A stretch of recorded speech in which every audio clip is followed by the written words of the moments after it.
Let's look now at example 3. We'll find the Laplace transform of the hyperbolic cosine of t.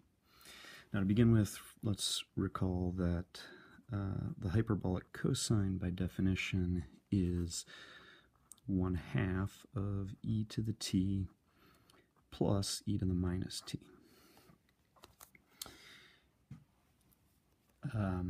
And let's also remember that we saw in example 1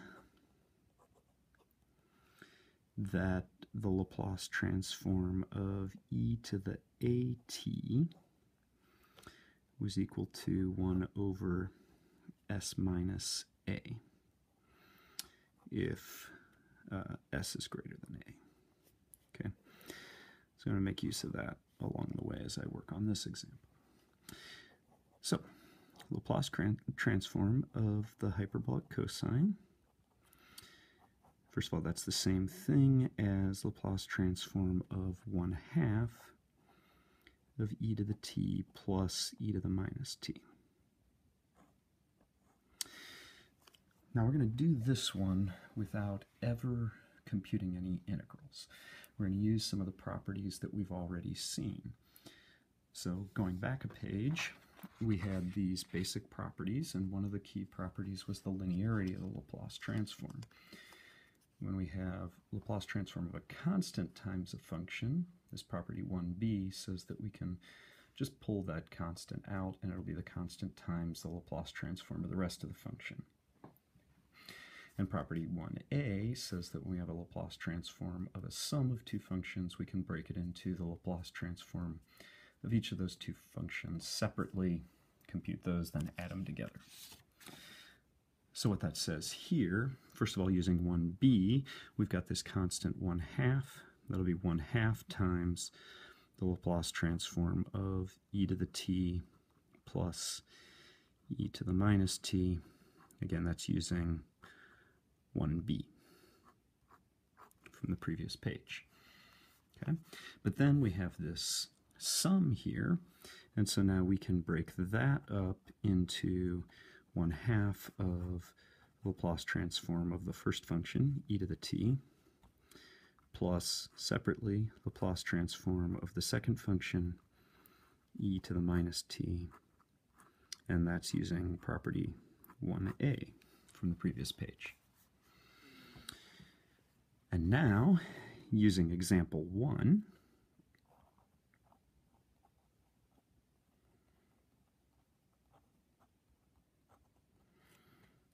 this is going to be equal to 1/2 of Laplace transform of e to the t with a equal to 1. That will simply be 1 over s minus 1.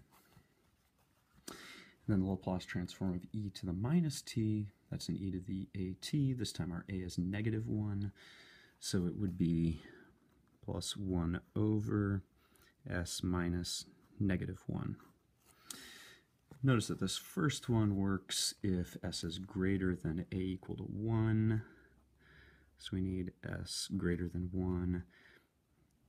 And we also need s greater than -1 for the second one. But in order for both of those things to be true, s actually just has to be greater than 1, right? That makes it greater than both 1 and -1. So we can actually scrap that. The domain of this function will be s greater than 1. Okay, so I've got a 1 over s minus 1 plus a 1 over s plus 1.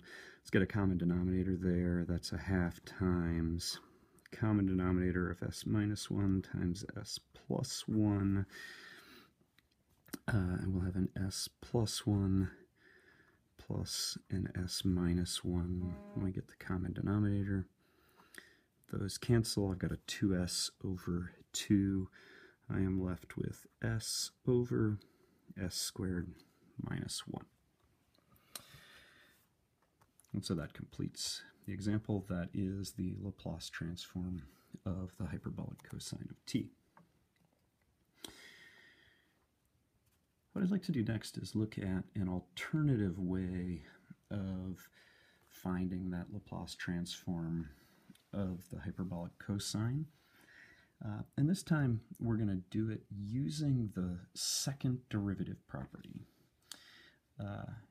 So going back to the previous page, that's this property right here, which says that the Laplace transform of the second derivative is s squared times the Laplace transform of the original function minus s times f of 0 minus f prime of 0.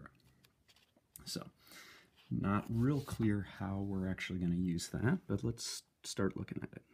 So what does 3b say? It says that Laplace transform of f double prime is equal to s squared times the Laplace transform of f minus s times f of 0 minus f prime of 0.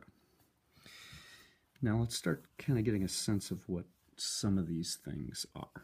So our f here, f of t, is that hyperbolic cosine of t, which is 1/2 of e to the t plus e to the minus t. And remember that f prime, then derivative of hyperbolic cosine is just hyperbolic sine. No negative there, remember.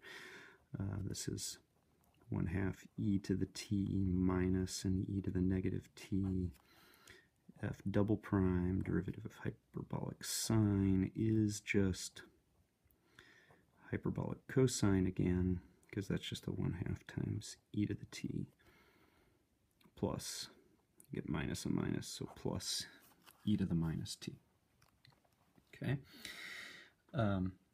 And that's actually going to be the key thing. The f double prime here is hyperbolic cosine. So is the f. So that's going to be the trick. We'll see how that works in a second. Let's also fill in what our f of 0. F of 0 is 1/2 times e to the 0 plus e to the 0. That's 1 plus 1, so 2 over 2, that's 1. And f prime of 0, when we plug 0 into the first derivative, we get 1/2 of e to the 0 minus e to the 0, which is just 0. So let's take all of this stuff and let's plug into that equation from 3b. All right?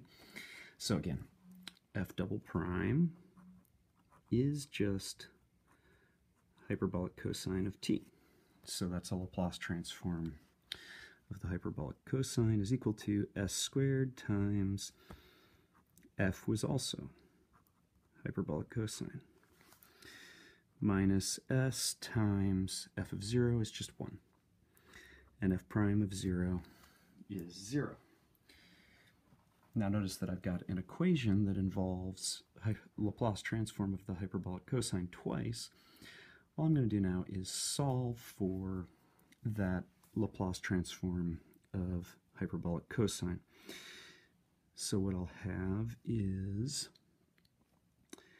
Laplace transform of hyperbolic cosine minus s squared times that Laplace transform is equal to, over on the other side we've got a negative s. Let's factor out that Laplace transform of the hyperbolic cosine. I'll have that times 1 minus s squared. All of that equals negative s. Okay. Divide over by the 1 minus s squared. We've got that the Laplace transform of the hyperbolic cosine is negative s over 1 minus s squared. Let's multiply top and bottom by negative 1, and we'll have s over s squared minus 1. And notice that in examples 3 and 4, by two completely different approaches, we found the same formula. Laplace transform of the hyperbolic cosine is s over s squared minus 1.